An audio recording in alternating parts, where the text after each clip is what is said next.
Shalom Bapak Ibu Saudara semuanya. Shalom. Selamat hari Minggu. Kita berkumpul di tempat ini dengan penuh sukacita, amin. Amin. Karena Tuhan kita baik, Tuhan kita dahsyat, yang selalu menyertai kita sepanjang hari kita. Maka dari itu hari ini kita mau sama-sama memuji Tuhan, kita mau sama-sama menyenangkan hati Tuhan karena Ia Allah yang sangat baik. Mari Bapak Ibu Saudara saya undang untuk bangkit berdiri. Sebelum kita memulai ibadah kita, boleh kasih tos ke kiri kanannya dan bilang Tuhan Yesus baik.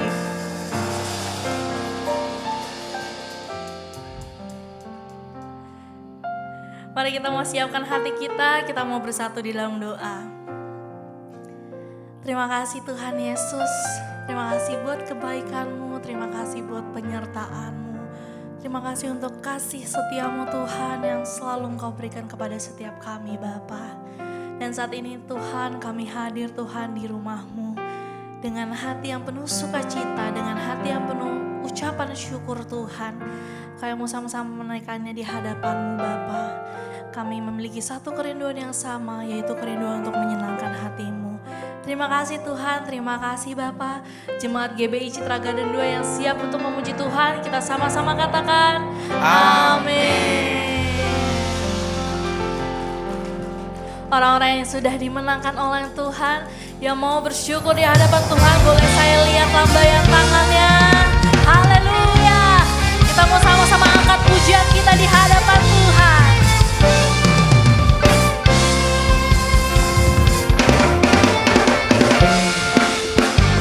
Segala puji syukur, haleluya. Segala puji syukur, haleluya. Segala puji syukur hanya bagi-Mu Tuhan, sebab Kau yang layak dipuja.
Karena Tuhan adalah sumber kekuatan dan pengharapan untuk setiap kita, amin.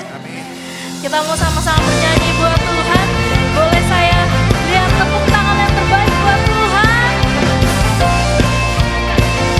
Kita mau sama-sama menyuarakan kebaikan Tuhan.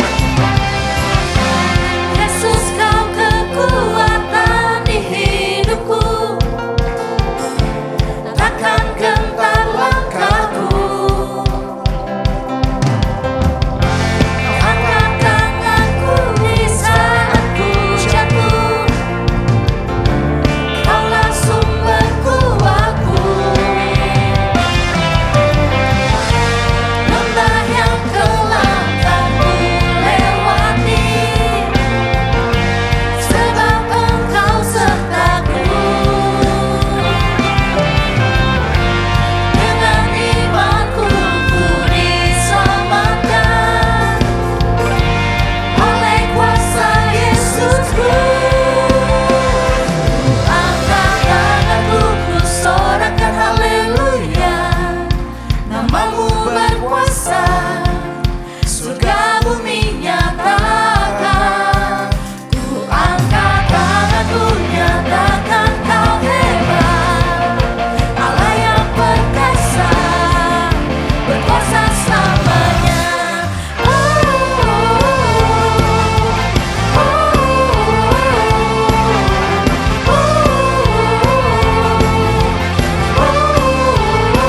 Yesus, Kau kekuatan.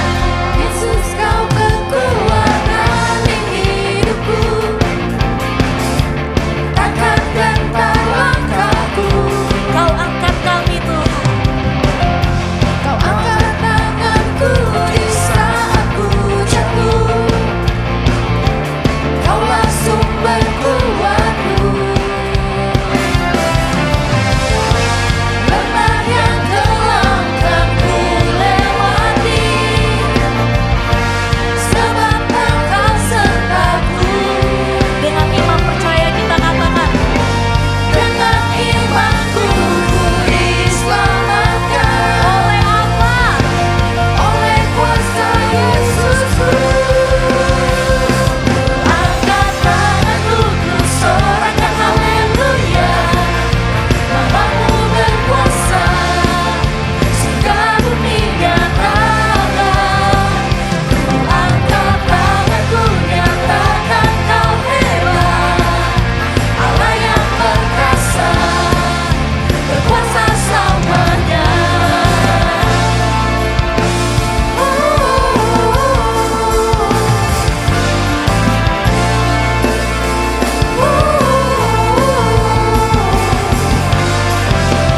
Boleh kita angkat tangan kita dan kita nyanyikan. Angkat tanganku, ku sorakan haleluya. Namamu berkuasa, surga bumi nyatakan. Lagi ku angkat tanganku, nyatakan Kau hebat, Allah yang perkasa, berkuasa selamanya. Ku angkat tanganku, ku sorakan haleluya. Namamu berkuasa, surga bumi nyatakan. Ku angkat tanganku, nyatakan Kau hebat, Kau yang berkuasa Tuhan, berkuasa selamanya.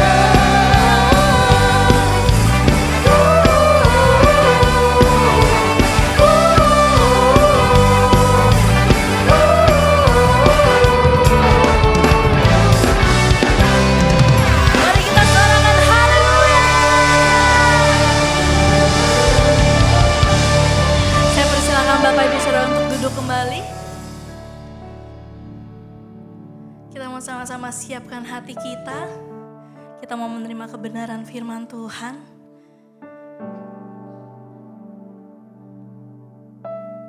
Saat ini kami hadir dengan segala kerendahan hati kami Tuhan. Bawa pujian kami yang terbaik hanya untuk-Mu Bapa. Kami mau Tuhan lebih dekat lagi Tuhan kepadamu Tuhan. Karena Engkau Allah yang layak dipuji, Engkau Allah yang setia Tuhan.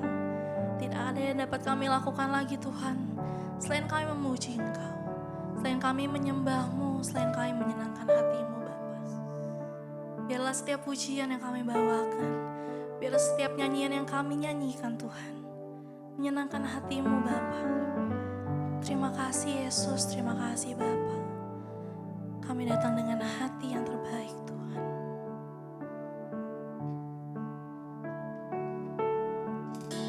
Tuhan hadir di bait kudus-Nya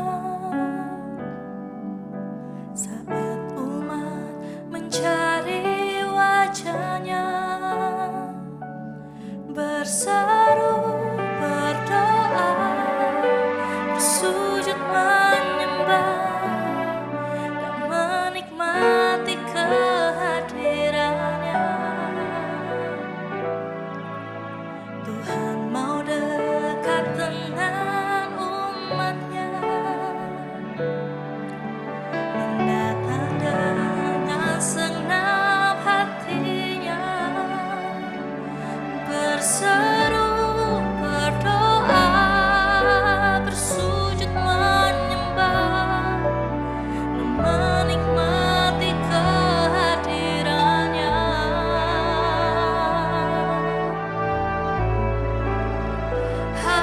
Hadirat-Mu memenuhiku, hadirat kudus-Mu penuhi bait-Mu, dan ku tersungkur menyembah-Mu, yang ku nampak hanya kemuliaan-Mu. Mari kita nyanyikan pujian ini dari bawah. Tuhan hadir di bait kudus-Nya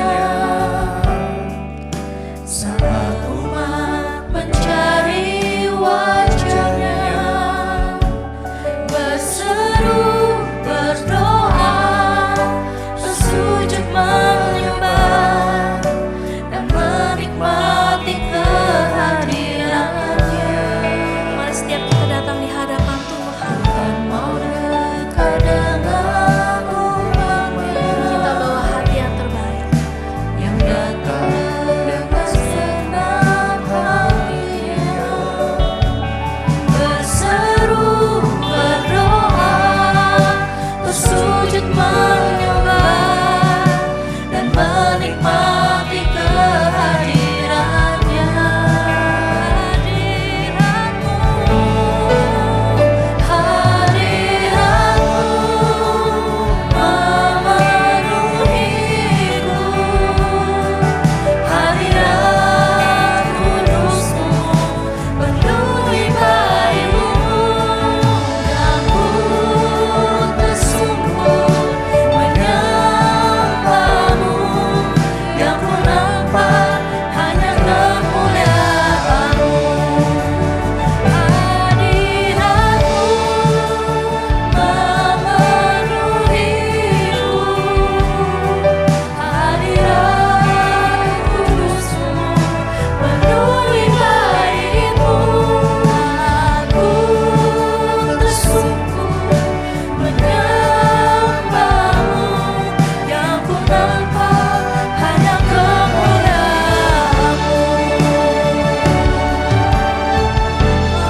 rasa syukur kita di hadapan Tuhan.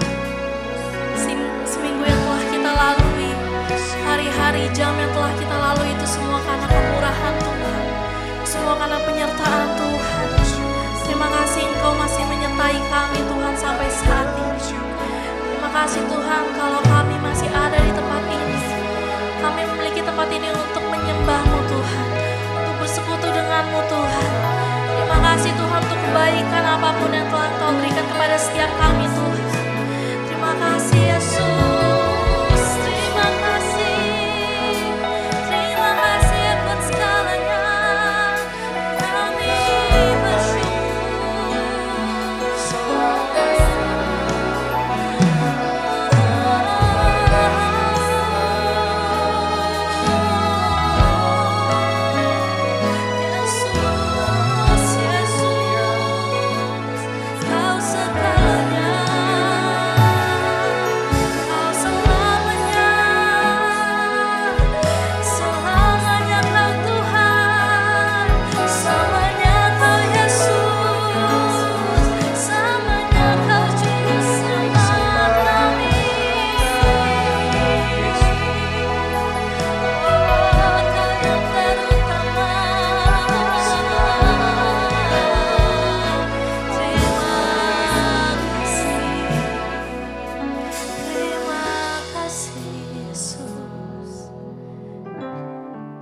Pujian kami Tuhan, benar-benar kami nyatakan, benar-benar sebuah deklarasi Tuhan yang kami nyatakan di hadapan-Mu, bahwa kami Tuhan ingin lebih dan lebih lagi Tuhan dekat kepada-Mu Yesus. Kami ingin terus menyatakan Tuhan kalau Engkau segalanya, hanya Engkau selamanya Yesus yang ada di hidup kami, hanya Engkau pribadi yang ada di hidup kami, Kau juru selamat kami Tuhan. Kami ingin terus Tuhan menyatakan bahwa kami ingin lebih lagi mencintai-Mu Tuhan. Terima kasih Tuhan buat segalanya. Selamanya tetap Engkau Tuhan.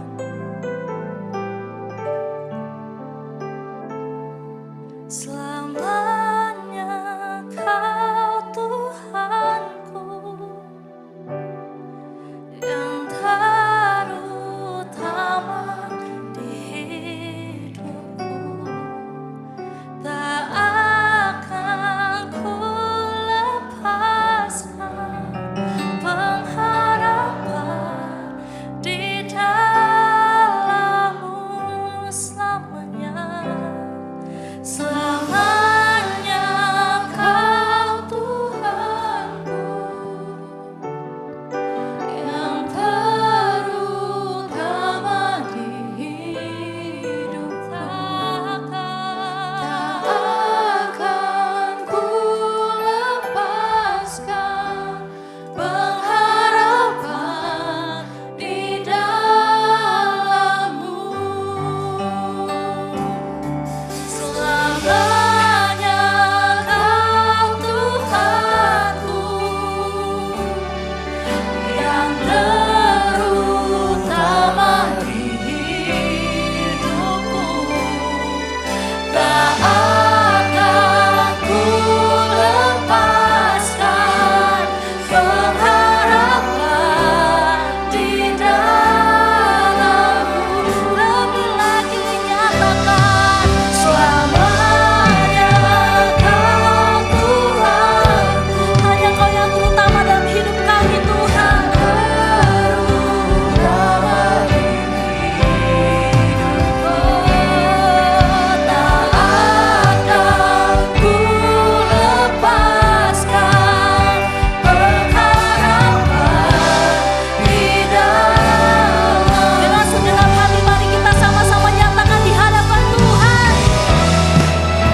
deklarasi iman kami tidak akan menukarkan pengharapan yang di dalam Engkau, yang penuh dengan kepastian, dengan pengharapan yang dunia tawarkan kepada kami. Kami tahu di dalam Engkau kami aman, di dalam Engkau kami menemukan damai sejahtera, di dalam Engkau ada perlindungan, di dalam Engkau ada keselamatan. Dunia hanya menawarkan fasilitas yang semu, rasa aman yang semu, rasa damai yang semu, sukacita yang semu. Tetapi di dalam Engkau memberikan semuanya yang sejati dan pasti. Terima kasih Bapa. Izinkan kami umat-Mu pada siang hari ini, kami mau duduk diam mendengarkan kebenaran firman-Mu. Urapi hamba-Mu yang serba terbatas ini, pakai seluruh keberadaan hamba-Mu untuk menyampaikan apa yang Tuhan ingin sampaikan kepada setiap kami, termasuk kepada hamba-Mu juga. Dan biarlah sederhanakan setiap kata demi kata yang keluar melalui bibir hamba-Mu. Biarlah setiap kata-kata ini bisa kami cerna dengan baik, sehingga bisa bertumbuh menjadi kekuatan dalam kehidupan kami. Di dalam nama Yesus kami siap terima firman Tuhan. Yang siap terima firman Tuhan dengan antusias sama-sama katakan amin. Shalom, silakan duduk Bapak Ibu, saudara-saudari sekalian. Annyeonghaseyo. Waduh, kayaknya nggak ada yang nonton film Korea ya. Tadi pagi saya tanya sama jemaat ya, berapa banyak yang nonton drakor? Nggak ada satupun yang angkat tangan. Ya. Tapi kalau ditanya aktor-aktor, aktris-aktris Korea, tahu Bapak Ibu saudara sekalian ya. Enggak dosa Bapak Ibu saudara sekalian ya. Jadi enggak apa-apa ya.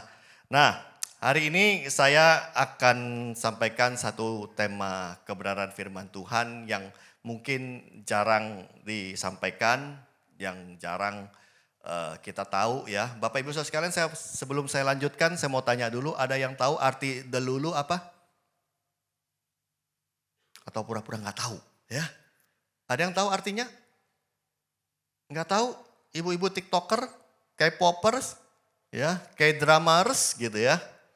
Nah, jadi kata delulu itu adalah satu kata slang untuk delusi, Bapak Ibu, delusional. Nah, kita lihat dulu ya artinya, boleh ke slide berikutnya. Delusional atau delusi atau waham adalah gangguan mental serius di mana seseorang memiliki keyakinan kuat pada hal-hal yang tidak nyata atau tidak logis meskipun terbukti salah. Pengidapnya sulit membedakan, nih catat ya, kenyataan dan imajinasi. Sering merasa paranoid atau parno, atau merasa dirinya penting, memiliki kelebihan tertentu. Wah, mungkin dia merasa seperti Spider-Man ya, atau Superman loncat dari gedung ya, lantai 12 gitu misalnya. Nah, itu karena delusi.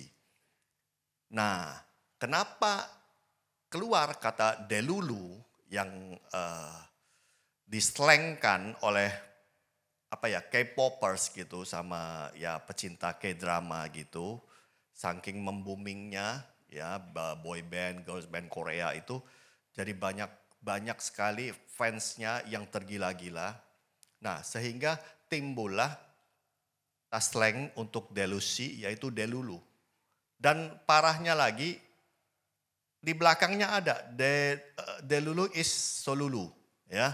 Jadi delusi adalah solusi gitu ya. Nah, kenapa bisa timbul itu? Karena begini, jadi sebutlah salah satu fans ARMY misalnya gitu ya. Mereka tuh sampai punya begitu banyak base fan ya. Dan mereka bukan hanya sekedar fans, tapi saking tergila-gilanya sama idolanya, mereka meniru idolanya. Cara berpakaiannya, cara ngomongnya, belajar bahasa Korea, dan kemudian hafal setiap lirik lagunya, ikutin konsernya dan lain sebagainya. Dan yang lebih parah, misalnya yang wanita punya idola K-popers pria misalnya. Mereka merasa bahwa mereka adalah pacarnya atau istrinya. Jadi setiap hari, sayang kamu udah makan belum? Tapi orangnya nggak di situ. Delusi, makanya namanya delulu. Karena mereka nggak bisa ketemu sama idolanya, nggak bisa tinggal bareng sama idolanya, nggak bisa jadi pacar idolanya, maka delulu is solulu. Jadi delusi adalah solusinya. Nggak usah hidup dalam kenyataan, tapi hiduplah dalam mimpi. Nah, ada yang begitu Bapak Ibu Saudara sekalian? Coba lihat, jangan-jangan istri gua. Ya. Jangan-jangan suami gua gitu ya. Nah, ternyata di dalam kehidupan kekristenan kita juga banyak jumpai anak-anak Tuhan yang delulu. Nah, tadi ada Kristen delulu. Kalau kita nggak ambil delulunya, kita ambil Kristennya saja, itu sebenarnya hampir sama seperti delulu, tapi itu adalah satu kenyataan di mana orang-orang percaya pada zaman dulu, pada zaman gereja mula-mula, mereka bergaya hidup seperti Kristus, mereka membagikan kasih persis seperti Kristus, mereka meniru Kristus, dan akhirnya di salah satu kota Antioquia, orang-orang itu diejek sebagai Kristen. Jadi Kristen itu adalah sebuah ejekan sebenarnya, bukan agama. Ejekan orang-orang yang berperilaku, yang mengikuti kehidupan seperti Kristus hidup. Mereka mengidolakan Kristus, menuhankan Kristus, dan mereka berusaha meniru seperti apa, seperti bagaimana Kristus hidup. Dan mereka disebut Kristen. Jadi mau pilih Kristen atau delulu nih? Ibu-ibu, ya, bapak-bapak juga, ya. Saya nggak bilang nonton drakor itu dosa, enggak, Bapak Ibu, ya. Saya juga kadang nonton kok, ya. Saya juga lagi nonton drakor juga, ya. Jadi kalau dia, tangan siapa yang nonton drakor? Suci semua di tempat ini, saya doang yang berdosa nih, ya. Saya lagi nonton Price of Confession, kalau Bapak Ibu tahu ya. Nah itu baru dramanya ya. Yang main itu yang jadi dukun. Yang jadi dukun film apa ya? Yang lalu yang jadi dukun itu yang artis ceweknya yang nggak operasian itu loh. Nah ibu-ibu pasti tahu ya. Saya nggak lanjutin, jadi ngomongin drakor nih ya. Nah Bapak Ibu ya. Kita lanjut nih, dasar ayatnya bukan dari drakor, bukan. Tapi dari Markus 4 ayat 18 sampai 19. Dan yang lain ialah yang ditaburkan di tengah semak duri, itulah yang mendengar firman itu. Lalu kekhawatiran dunia ini dan tipu daya, dalam bahasa asli itu delusi ya. Dan bahasa Inggris juga sebagian pakai delusi.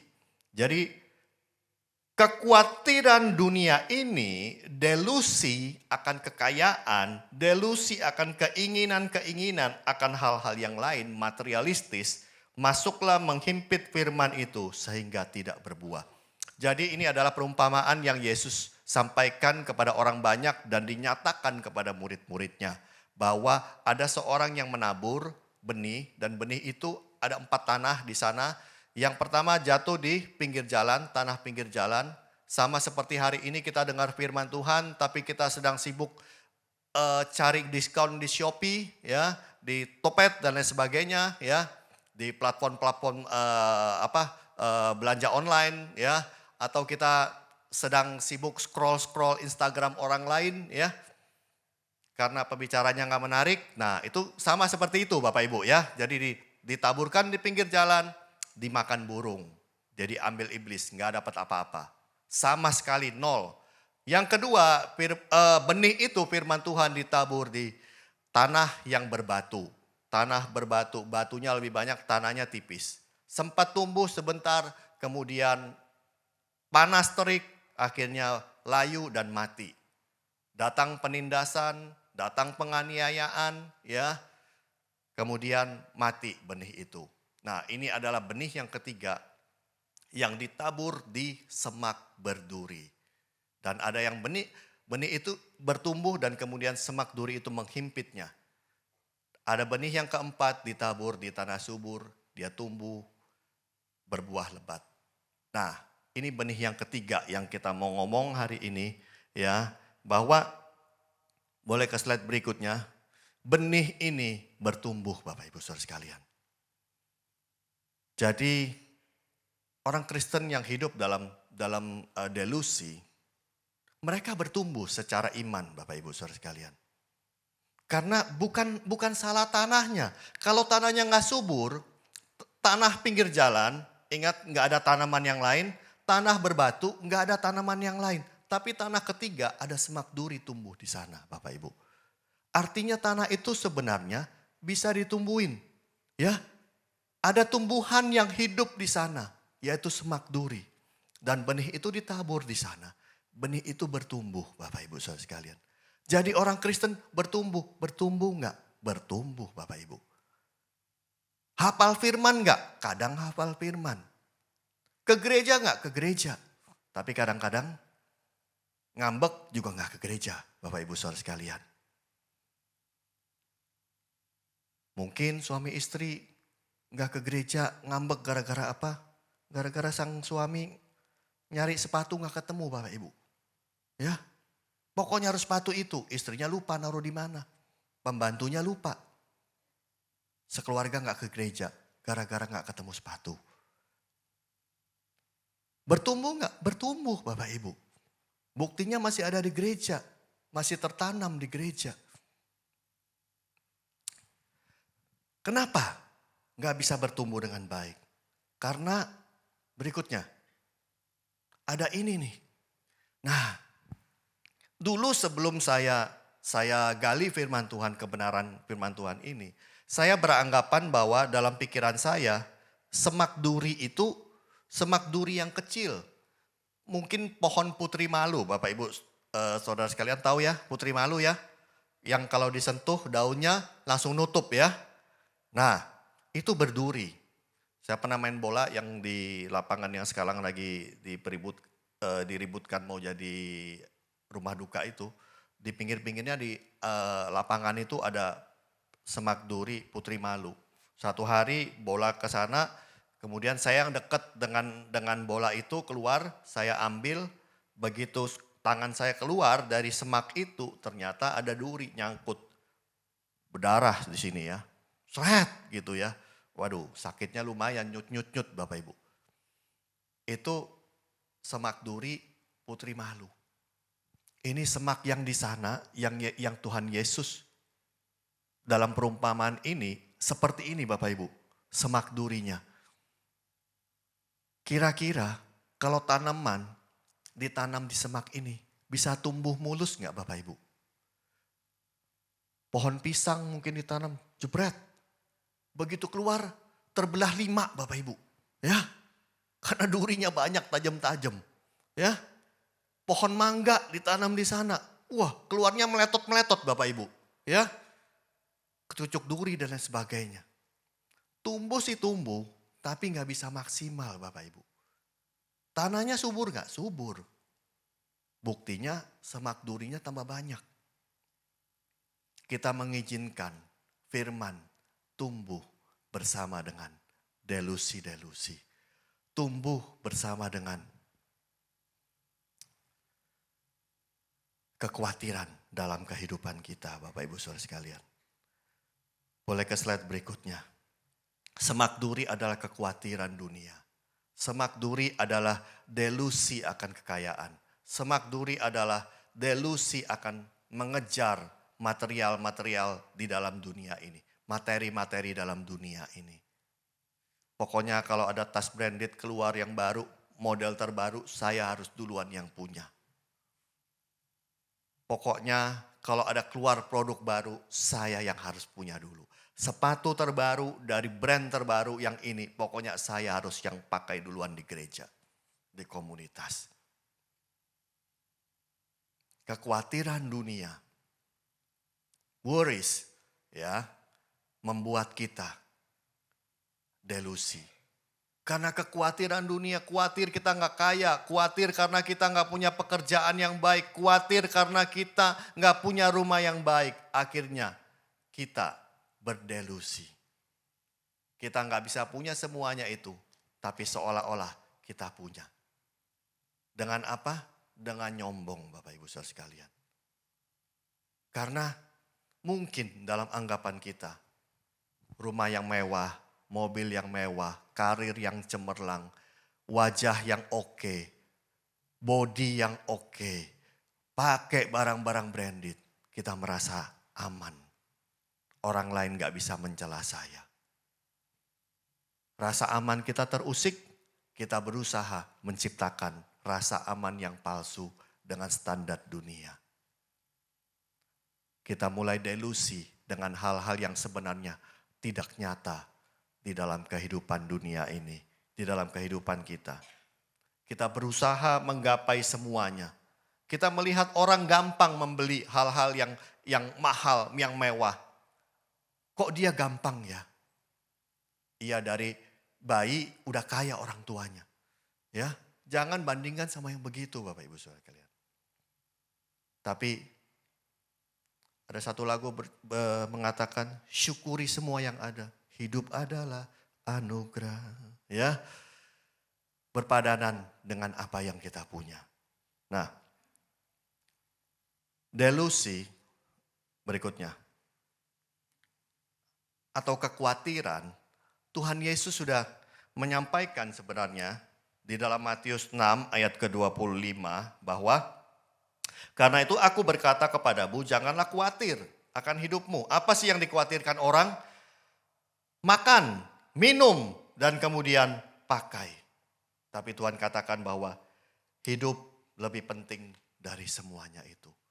Yang dikhawatirin orang sampai hari ini, waktu firman ini disampaikan sampai hari ini, yang dikhawatirkan orang makan, minum, dan apa yang kita pakai. Betul Bapak Ibu? Ya, artinya apa? Itu satu kebutuhan dalam kita. Saat itu semua terpenuhi, ada rasa aman dalam hidup kita. Betul ya? Coba kalau pertengahan bulan saldo rekening kita pas-pasan Bapak Ibu. Khawatir gak? Takut gak Bapak Ibu? Rasa takut dalam hidup kita itu diberikan Tuhan. Dan itu gak salah Bapak Ibu. Kalau kita nggak punya rasa takut nih, kita bisa nyebrang di perempatan Cengkareng, waktu lampu penyeberangan untuk orang menyeberang, lampu merah kita bisa nyebrang. Karena kita nggak punya rasa takut. Lihat singa, kita bisa ngomong, maju lu. Ya, karena kita nggak punya rasa takut. Tapi Tuhan kasih rasa takut dalam hidup kita, supaya kita itu waspada. Ada hal-hal yang di luar apa yang kita bisa handle, ya, dan kita nggak melakukan hal-hal yang konyol seperti tadi. Rasa takut itu melindungi kita. Tapi kalau berlebihan, itu namanya khawatir Bapak Ibu. Takut nggak bisa makan sampai akhir bulan. Ya manage pengeluarannya. Wah, gua nggak takut, ya, nggak apa-apa. Saldo udah pas-pasan, pertengahan bulan, gajian masih lama. Nggak takut saya, ya nggak apa-apa Pak, kita makan enak terus tiap hari. Ya, siomay, fuyung, hai, barongsai, pokoknya kita hajar tiap hari. Karena kita takut akhir bulan kita nggak bisa makan. Kita mulai manage, betul ibu-ibu? Ya, hari ini cukup sayur asem ya Pak. Ya, besok sayur lodeh Pak. Ya, lusa pecel. Lelenya 1 bagi 4, ya. Ya lelenya 2 kilo, gimana nggak dibagi 4, ya. Nah, mulai di manage Bapak Ibu. Tapi kalau khawatir itu cuma khawatir gimana ya akhir bulan bisa nggak, akhir bulan bisa lewati nggak. Nah itu khawatir Bapak Ibu. Nah Tuhan sudah ingatkan bahwa Tuhan tahu apa yang kita butuhkan. Nggak perlu khawatir, takut boleh tapi nggak boleh berlebihan. Karena takut membuat kita waspada. Nah, kekhawatiran dunia, karena apa? Karena kita merasa nggak aman. Terus bagaimana caranya supaya kita bisa aman? Slide berikutnya. Kita mulai membangun rasa aman yang palsu. Wah, cari follower yang banyak. Ya. Kalau di IG nanya sama temennya gitu ya. IG lu apa? Ini. Ya, follower cuma 200 gitu ya. Ya, follower cuma 5. Sorry ya, gua nggak accept ya. Gua nggak mau fallback gitu ya. Sombong amat. Padahal followernya 3.000 beli. Ya. Tapi apa? Supaya aman. Rasa aman. Supaya nggak merasa di bawah dari orang lain tingkatannya. Paling nggak follower gue lebih. Kemudian fakir like Bapak Ibu Saudara sekalian. Minta like. Kalau like-nya cuma 10 dalam postingan dihapus Bapak Ibu. Malu. Maunya di atas 1.000 like-nya. Bapak Ibu yang punya anak, Bapak Ibu yang jadi guru di tempat ini, minta tolong kalau yang jadi guru, tolong jangan bikin tugas buat murid-muridnya, kemudian disuruh post di Instagram, suruh upload di YouTube dan kemudian minta like yang banyak. Anda sedang mengajarkan anak-anak didik Anda untuk jadi fakir like. Dan celakanya orang tua, sosialita mulai masuk ke grup-grup WA. Grup WA gereja, komsel, teman-teman SD, SMP, SMA, mulai kirim linknya. Tolong like tugas anak gua. Dan orang tua yang lain, udah gua like ya, isinya apa? Nggak tahu. Terus anak lu bikin tugas buat apa? Kan supaya dinilai orang, ya. Menarik nggak? Bagus nggak? Orang nggak lihat langsung like Bapak Ibu Saudara sekalian. Mending bilang ini tugas anak saya. Kalau menurut lu bagus lu boleh like. Ini enggak, tolong ya tugas anak saya ya. Lah yang tugas anaknya. Yang minta like mamanya. Yang haus nilai tinggi siapa? Mamanya. Jadi Bapak Ibu ajarin anak kita. Do your best. Ya, kalau orang nggak like nggak apa-apa. Tapi menurut papi mami, karyamu sudah yang terbaik. Amin. Daripada dia berusaha dapat like, dia nyontoh sana sini. Bukan karyanya sendiri, nggak apa-apa. Yang penting itu karya dari kamu. Dan apapun karyamu, papi mami dukung. Itu pasti yang terbaik. Papi mami adalah 2 orang pertama yang akan like tugas kamu. Karena papi mami bangga akan tugas kamu. Amin. Daripada orang tuanya cari sana sini, like dan lain sebagainya. Outfitnya harus branded semua. Kami ajarkan anak-anak kami dari kecil, Bapak Ibu Saudara sekalian. Kalian kalau pakai pakaian yang biasa aja, yang terjangkau. Nggak perlu pakai yang harus bermerek mahal outfitnya. Karena apa? Satu hari kalian kerja, kalian sukses, kalian jadi orang kaya, kalian berduit. Kalian bisa beli yang branded. Kalian bisa beli yang mahal yang kalian mampu beli.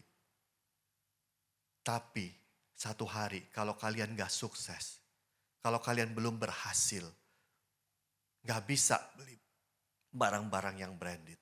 Kalian sudah terbiasa hidup dengan sederhana, dengan apa adanya. Lebih mudah untuk kalian menaikkan standar daripada menurunkan standar. Betul Bapak Ibu? Karena ada teman saya tadi baru cerita pagi. Kekayaannya tiba-tiba naik bisa berapa M, bisa turun.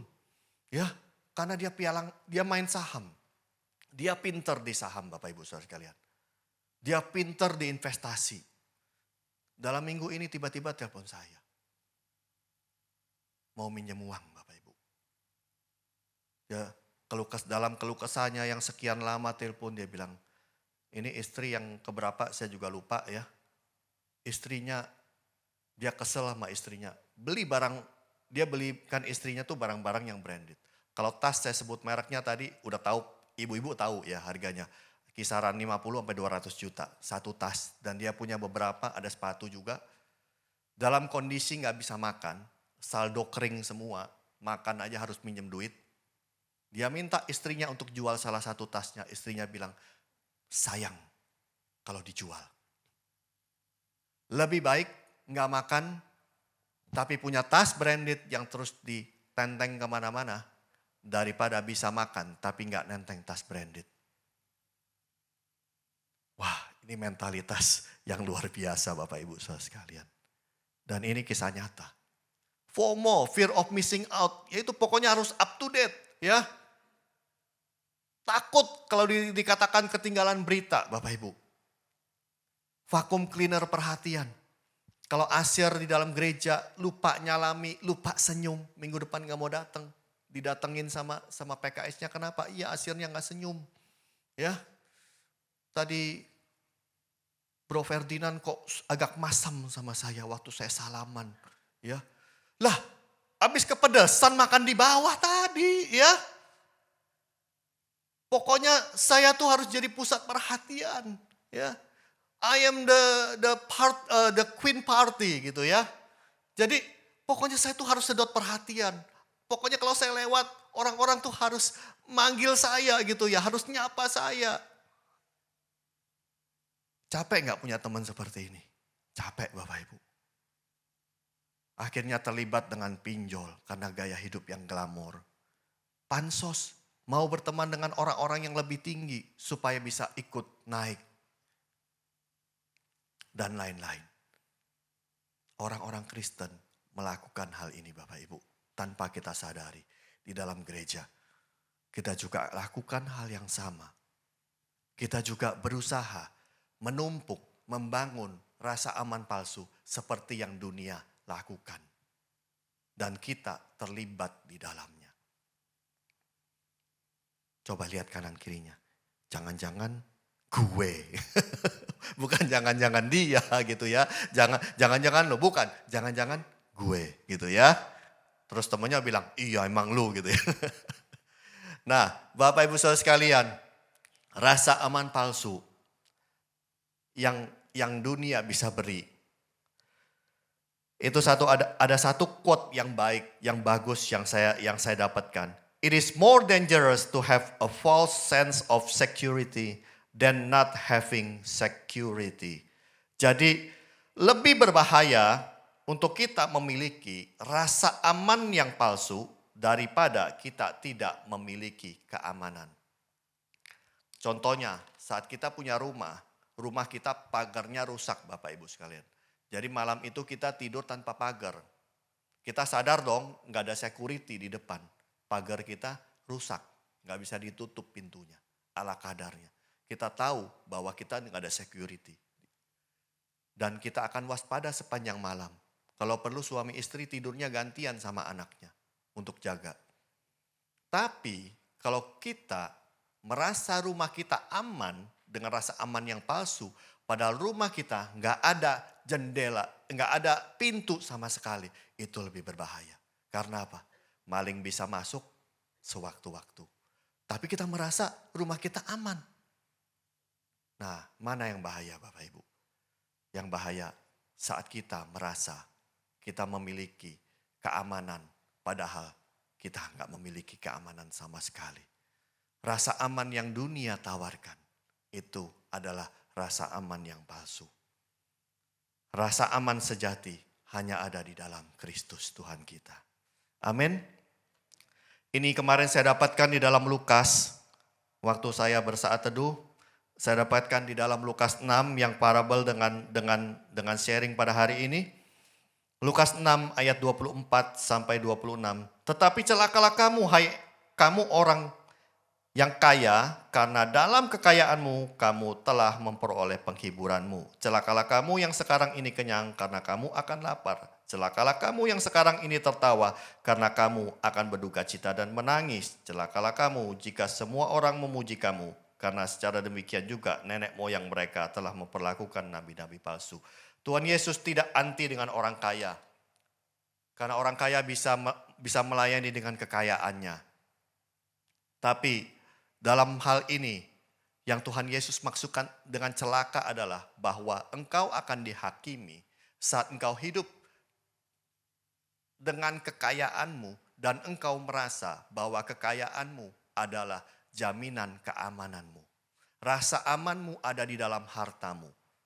itulah yang Tuhan katakan engkau celaka. Karena apa? Engkau sudah menerima upahnya di dunia. Engkau sudah berfoya-foya dengan hartamu. Yang engkau pikir itu adalah rasa aman yang diberikan dunia ini bagimu itu cukup. Dan satu hari engkau akan diadili di tahta pengadilan Allah. Dan engkau akan menyesal di sana. Hari ini jangan bangun rasa aman kita dengan, ya mungkin ada wanita yang membangun rasa aman dengan bodinya yang terus dijaga sedemikian rupa, wajah yang selalu dijaga sedemikian rupa supaya tetap kinclong. Supaya tetap wow gitu ya. Rasa aman yang palsu. Sekali aja orang lihat set dan ada kerutan di wajah orang tersebut, kayak ada apa ya? Udah mulai gak aman Bapak Ibu. Aduh, jangan-jangan alis saya kecontreng sedikit. Ya, aduh, jangan-jangan lipstik saya ada yang gak kena. Ya, dan sebagainya. Jangan-jangan bulu mata saya ada yang copot satu. Udah insecure banget Bapak Ibu Saudara sekalian. Di dalam komsel, kalau sudah sharing, saya nggak apa-apa. Karena yang sharing mungkin hal-hal yang dia belum pernah dapatkan, Bapak Ibu. Jadi dia merasa nggak aman, akhirnya pindah komsel, Bapak Ibu. Padahal di komsel itulah kita sedang dilatih, ya, karakter kita sedang dilatih. Ya, berikutnya. Segala sesuatu yang kita ribetin, segala sesuatu yang kita khawatirkan, segala sesuatu yang kita kejar, kekayaan, materi dan lain sebagainya. Sadar nggak bahwa sebenarnya kita sedang disibukkan dengan hal-hal yang nggak penting, yang nggak esensi dalam kehidupan kekristenan kita. Tuhan nggak datang kali kedua mencari orang-orang yang cantik, yang ganteng, yang kaya. Nggak tanya kita dari gereja mana, nggak tanya rumah di mana, nggak tanya berapa banyak tabungan kita, deposito kita. Tuhan nggak tanya itu semua. Yang Tuhan cari iman di bumi. Bukan Pak Iman ya, tapi iman kita kepada Tuhan. Itu yang Tuhan cari. Tuhan gak tertarik dengan semua penampilan lahiriah kita. Tapi yang Tuhan cari adalah iman kita kepada Dia saat Dia datang kali yang kedua. Ya, slide berikutnya.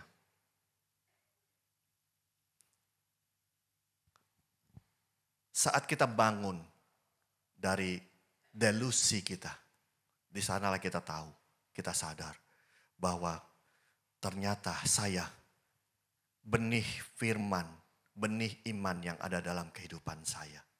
Yang seharusnya tumbuh dan kemudian menghasilkan buah. Itulah tujuan benih itu ditaburkan. Saya sudah lupa, ternyata saya harus berbuah. Saya sibuk ngurusi hal-hal yang dunia. Sehingga saya lupa caranya, ternyata saya harus berbuah.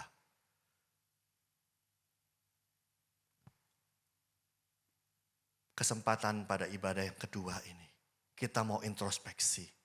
Hari-hari ini, apa yang kita sibukkan di dunia ini? Apa yang kita sibukkan dalam hari-hari kehidupan kita?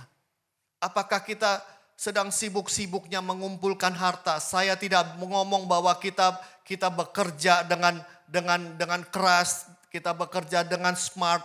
Itu nggak boleh, kita nggak boleh kumpulkan harta di dunia. Saya nggak bilang itu nggak boleh Bapak Ibu saudara, itu dosa, enggak. Tapi kalau rasa aman kita ada di sana, itu yang dosa Bapak Ibu. Sehingga saat semua diambil, kita berkata, Tuhan nggak adil. Masih ada kesempatan untuk kita bisa kembali kepada tujuan awal. Di dalam Lukas 13 ayat 7 dan seterusnya. Itu ada cerita tentang Tuhan Yesus dengan pohon ara. Pohon ara yang dimana Tuhan Yesus tahu itu sudah tumbuh di sana 3 tahun yang lalu. Dan harusnya dia sudah berbuah. Tapi pada saat Yesus datang ke sana dia melihat pohon ara itu enggak ada buahnya. Dan dia bilang sama si pengurus kebun tersebut, potong, tebang pohon ara ini karena moyung. Ya, dia ditanam untuk berbuah tapi dia nggak berbuah. Tapi si penjaga kebun ini berkata, Tuanku, kasih kesempatan pohon ini 1 tahun lagi. Kalau tahun depan Tuanku datang ke kebun ini lagi dan melihat pohon ara ini belum berbuah, maka Tuanku akan tebang pohon ini. Tapi kasih kesempatan 1 tahun lagi untuk pohon ara ini bisa berbuah. Hari ini kalau kita dengarkan firman Tuhan, kebenaran, ayo kembali kepada tujuan awal, kita mau berbuah. Beberapa tahun yang lalu sebelum kami ada di Jakarta, sebelum kami pindah ke Jakarta, kami ada di Surabaya. Saya dan istri melayani dengan keras Bapak Ibu Saudara sekalian. Bahkan saya hampir tiap hari di gereja Bapak Ibu. Doalah, kunjunganlah, pelayananlah, ya, besuklah, sampai ngepel gereja juga Bapak Ibu. Dan kami diberkati waktu itu, ya, kami diberkati. Tapi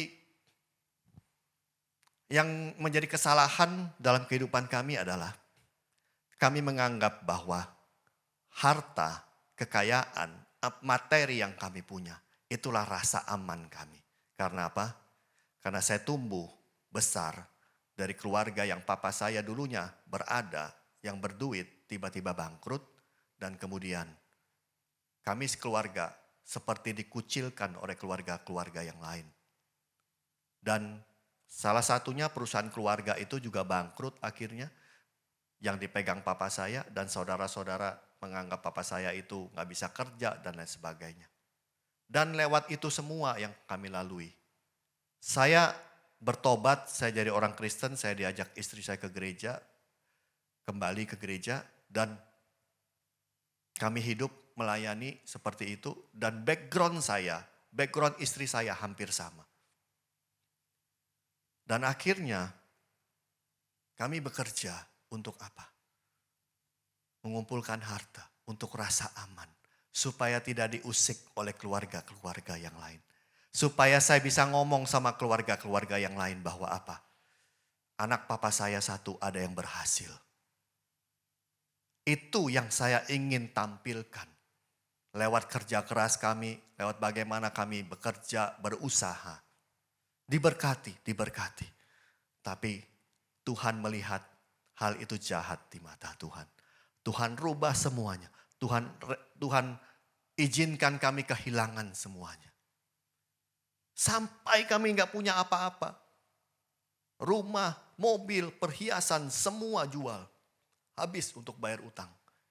Bahkan masih minus Bapak Ibu Saudara sekalian. Disitulah saya bertanya kepada Tuhan. Tuhan gak adil. Saya sudah habis-habisan buat kamu. Tapi apa yang saya dapatkan? Rasa aman palsu yang saya bangun. Saat itu runtuh, saya salahkan Tuhan. Padahal Tuhan gak ngajarkan saya membangun rasa aman dengan apa yang dunia tawarkan. Tapi Tuhan tawarkan rasa aman di dalam Dia. Berangkat ke Jakarta Bapak Ibu. Di Blok L kami dikontrakan rumah yang cukup besar Bapak Ibu, sekitar 400 meter di dekat pos satpam. Saya tinggal 3 keluarga di sana dan akhirnya 2 keluarga. Kami punya rumah gedongan di sana di Blok L di kontrakan perusahaan. Punya mobil, punya sopir. Waktu itu kami sudah anak 2, tapi hari Sabtu Minggu kami gak bisa kemana-mana. Karena gak punya duit Bapak Ibu. Kalau lewat jalan tol harus bayar tol, harus bayar bensin, harus bayar parkir, di mall harus makan. Istri saya ngantar anak sekolah, harus naik sepeda Bapak Ibu Saudara sekalian. Bukan supaya dia sehat, bukan. Seumur-umur enggak pernah naik sepeda Bapak Ibu Saudara sekalian. Di belakang ada bonceng buat anak. Sampai istri saya pakai topi, anterin anak sekolah. Di sekolah TK di sini. Kami belum punya uang untuk beli motor Bapak Ibu Saudara sekalian. Saya harus kantor naik mobil, ada supir. Akhirnya kami, berapa tahun kami di sini bisa beli motor Bapak Ibu, motor matic. Istri saya naik motor, anterin anak sekolah. Tuhan mulai melatih kami. Dengan apa? Lu gak usah dengar apa kata orang. Yang penting lu kerja jujur, yang penting lu kerja benar. Urusan berkat, urusan Tuhan. Kami sudah mengalami hal-hal yang seperti itu Bapak Ibu Saudara sekalian. Kadangkala mereka komsel di rumah kami, anak-anak muda, mereka buka lemari, gak ada apa-apa. Cuma ada mie instan. Di meja, tempe, kerupuk. Itu kami lalui. Hari demi hari. Kami izinkan semua semak duri, kecemasan, anxiety, semua worries dalam hidup kami diangkat, dicabut oleh Tuhan. Kami mau bebas dari semuanya. Kami mau bebas dari rasa aman palsu kami. Hidup tertati-tati tapi kami tetap beriman kepada Tuhan. Sakit gak rasanya? Sakit Bapak Ibu. Itu duri yang dicabut dari tanah. Akar demi akar yang dicabut Bapak Ibu. Kami merasa sakit Bapak Ibu. Tapi benih iman kami terus tumbuh kuat dan menghasilkan buah Bapak Ibu. Hari ini saya nggak tahu di area mana semak duri itu mencengkram kita. Membuat kita lupa akan tujuan awal kita untuk berbuah. Hari ini ayo datang sama Tuhan. Minta Tuhan koreksi. Kalau Tuhan sudah tunjukkan, minta Tuhan cabut semuanya. Relakan semuanya. Slide berikutnya. Ngomong sama diri sendiri. Sadar. Ini wake up call buat setiap kita. Ayo. Cabut semak duri, mulai tumbuh dengan baik, maksimal, dan berbuah. Atau Bapak Ibu mau, saudara sekalian mau seperti slide berikutnya.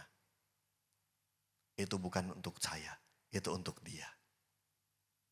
Saya mau tetap hidup dalam delusi saya. Mengejar hal-hal yang semu, mengejar hal-hal yang tidak pasti di dunia ini. Pilihan ada di tangan setiap kita Bapak Ibu. Mau tetap hidup sebagai orang Kristen di dalam delusi kita. Atau kita mau hidup menjadi orang Kristen yang menghasilkan buah. Kembali kepada tujuan awal. Amin untuk firman Tuhan. God bless you all. Mari kita sama-sama tundukkan kepala kita. Haleluya, terima kasih Tuhan. Saya nggak tahu Bapak Ibu Saudara sekalian datang hari ini.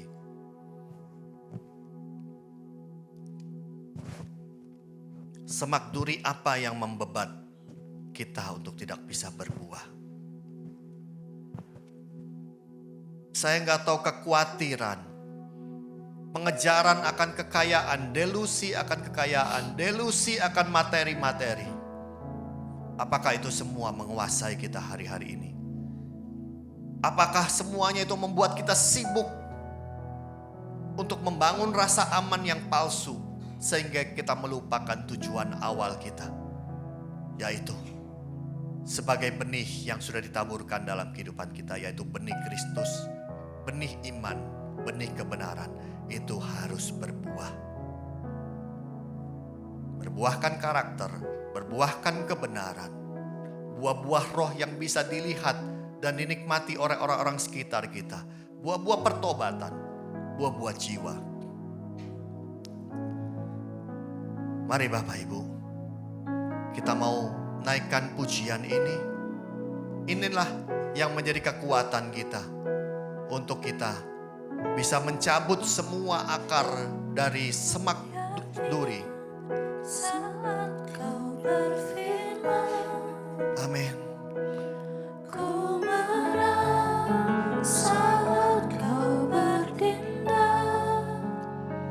bahwa hidup kita bukan ditentukan oleh apa kata orang, tetapi hidup kita ditentukan oleh setiap firman Tuhan. Tuhan berkata, engkau berharga. Tuhan berkata, engkau berharga seperti biji matanya. Tuhan berkata bahwa engkau anaknya. Tuhan berkata bahwa engkau adalah umat tebusannya. Tuhan berkata bahwa Ia mengasihi engkau. Yes, Lord.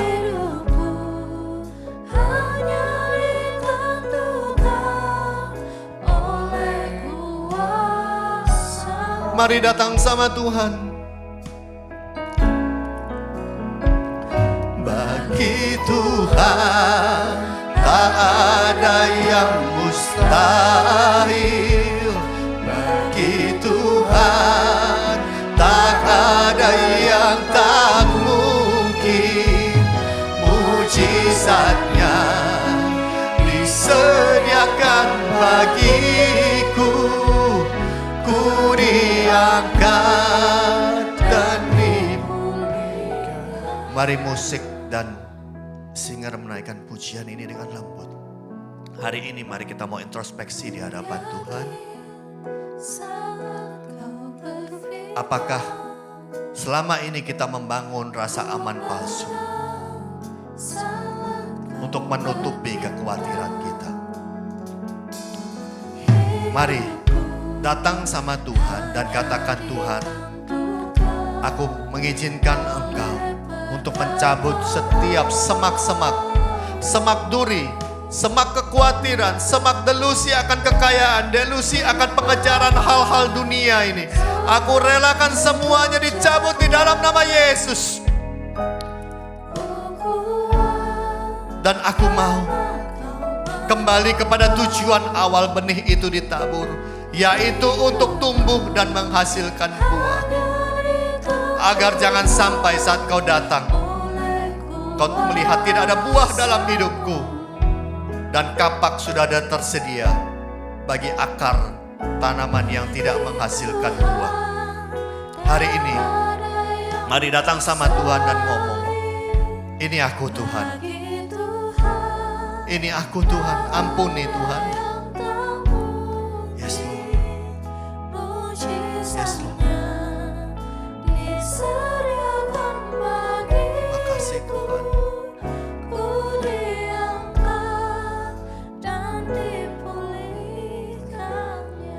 Thank you Lord. Tuhan, Engkau melihat setiap hati-hati di tempat ini Tuhan. Hati-hati, jiwa-jiwa yang sudah begitu lama terperangkap di dalam rasa aman palsu yang dunia ini tawarkan, yang dunia ini sediakan. Hari ini kami sadar Tuhan, kami hanya mengejar kesia-siaan. Kami hanya membangun rasa aman di dalam kesia-siaan.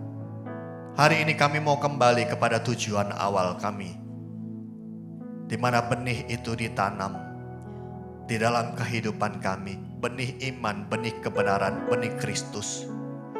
Yang selama ini mungkin sudah bertumbuh tapi tidak berbuah. Kami mau, hari ini kami mau berbuah. Karena untuk itulah benih itu ada dalam kehidupan kami. Mampukan kami bukan dengan kekuatan kami, tapi dengan kasih karunia Tuhan. Terima kasih Bapa, terima kasih. Hamba-Mu selesai, tapi Roh Kudus belum selesai dengan setiap kami. Serahkan ke dalam tangan-Mu, di dalam nama Tuhan Yesus Kristus. Amin. Kita akan sama-sama menyaksikan breaking news sambil saya mempersilakan Bapak Ibu Saudara menyiapkan persembahan.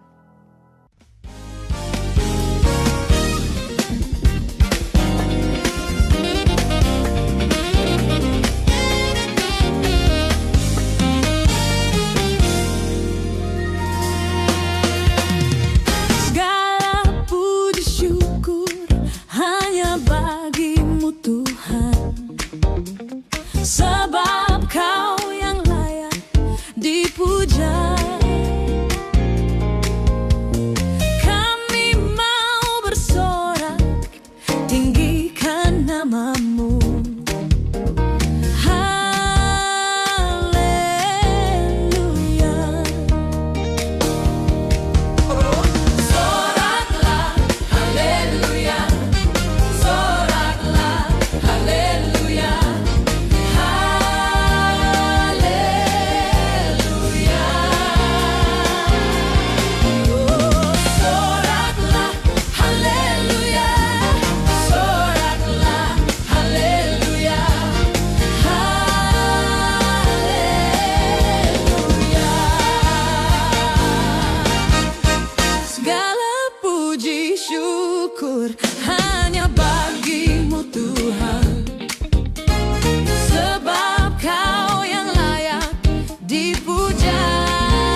Shalom Bapak Ibu Saudara semuanya, selamat datang di ibadah GBI Citra Garden 2. Dengan sukacita kami menyambut Bapak Ibu Saudara yang baru pertama kali hadir di ibadah GBI Citra Garden 2. Kami mengundang Bapak Ibu Saudara untuk kembali datang beribadah bersama dengan kami.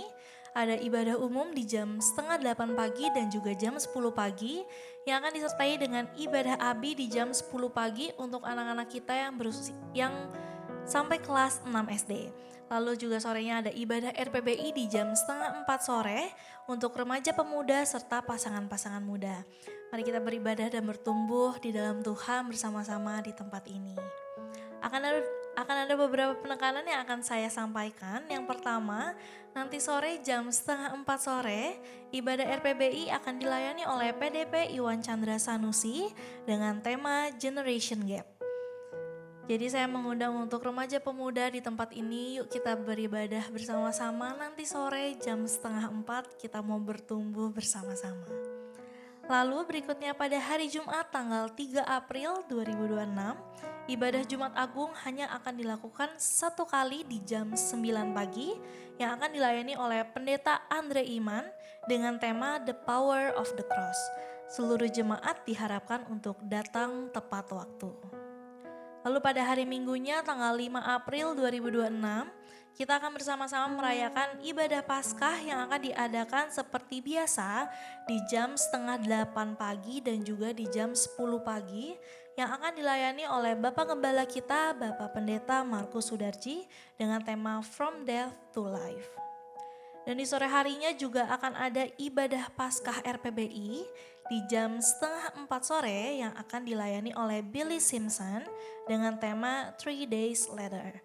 Kami dengan sukacita mengundang para remaja dan pemuda, kita mau sama-sama merayakan kuasa kebangkitan Kristus. Lalu di hari Minggu depannya tanggal 12 April 2026, di jam 10 pagi akan ada ibadah Paskah ABI untuk anak-anak sekolah minggu yang sampai kelas 6 SD di ruangan ABI yang ada di bawah dengan tema Eternal Gift of God. Jadi kalau orang tua di sini punya pertanyaan boleh langsung menghubungi kontak personnya dengan Kak Yanti. Berikutnya kita akan sama-sama memberikan persembahan. Saya mempersilahkan untuk menyiapkan persembahan dapat dilakukan melalui scan QR yang ada di depan atau juga dimasukkan ke dalam amplop yang telah disediakan. Mari kita mau bersatu di dalam doa. Terima kasih Tuhan atas berkat-Mu Tuhan yang begitu banyak Tuhan yang Engkau telah berikan kepada kami Tuhan. Dan saat ini Tuhan kami akan mengembalikan Tuhan apa yang telah Engkau percayakan kepada setiap kami. Biar kiranya ini dapat memberkati Tuhan bagi gereja kami, bagi orang-orang di luar sana Tuhan. Terima kasih Tuhan, terima kasih Yesus. Kami akan memberikan dengan penuh sukacita dan ucapan syukur hanya di dalam nama Tuhan Yesus Kristus. Amin. Persembahan dapat dimasukkan di kotak-kotak persembahan yang telah tersedia. Tuhan Yesus memberkati.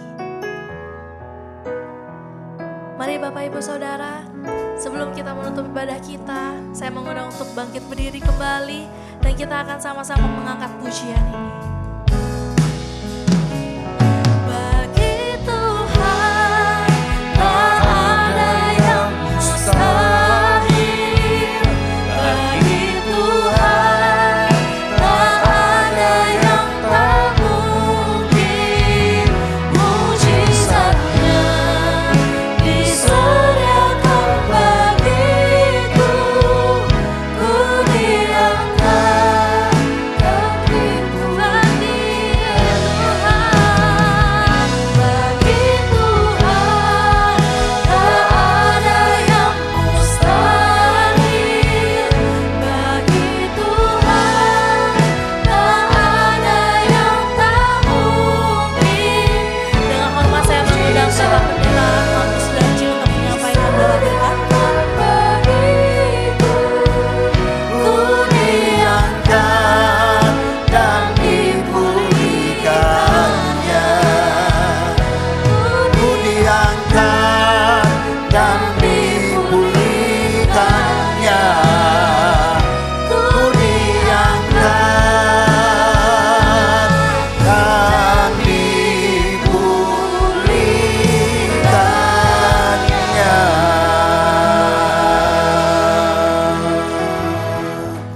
Kami bersyukur ya Tuhan untuk ibadah pada siang hari ini, di mana kami boleh mengalami berkat Tuhan dalam persekutuan kami satu dengan yang lain, dan persekutuan Tuhan melalui kebenaran firman yang pada saat ini mengingatkan kami, mendorong kami, menegur kami Tuhan, untuk tujuan hidup kami sebagai benih kami ditanam untuk menghasilkan buah. Itulah sebabnya Tuhan, kami tidak mau Tuhan untuk berada di tengah-tengah semak dan onak duri, supaya kami tidak terjepit oleh kekhawatiran, oleh tipu daya, oleh delusi-delusi yang ada. Tetapi Tuhan, kami mau menghasilkan buah-buah bagi kemuliaan nama Tuhan. Terima kasih Bapa, kami diberkati lewat kebenaran firman-Mu. Memberkati hamba-Mu yang telah menyampaikan isi hati Tuhan berkris. Tuhan terus akan memakai menjadi alat yang luar biasa di tengah-tengah keluarga, sehat kuat, tidak kekurangan suatu apapun,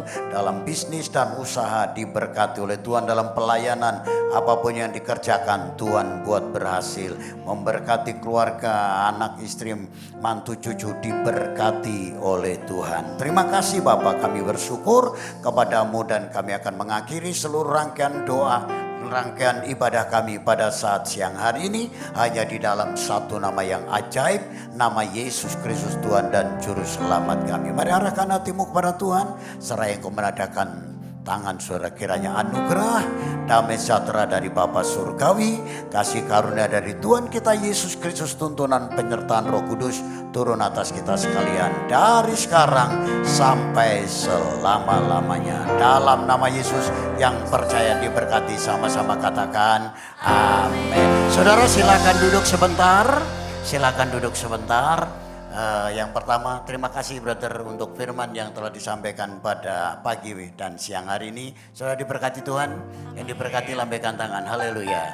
Hari Jumat besok adalah Jumat Agung, ya, karena kami akan mengadakan yang namanya ibadah itu dalam ritual liturgi yang sangat dari awal, dari titik jam ketika ada ada time keepernya itu tik tik tik, dan pas 0 itu dimulai. Dari titik itu sampai selesai itu tidak ada sesuatu yang namanya yang tidak sia-sia, tapi semuanya ada makna dan sebagainya. Salah satu saya bocorkan, saudara, perjamuan kudus tidak dilakukan seperti ketika habis khotbah. Tapi nanti bisa jadi pas titik 0 itu ada perjamuan kudus. Bisa jadi. Jadi kalau saudara terlambat 1-2 menit, nanti saudara nggak bisa, nanti lari-lari perjamuan kudus. Nah, daripada begitu, saudara in time, not on time. On time itu tag baru masuk, tapi in time saudara udah ada di ruangan ini. Tapi jangan di ruangan ini jam 6 pagi sudah di sini, jangan saudara ya, terlalu pagi ya kan.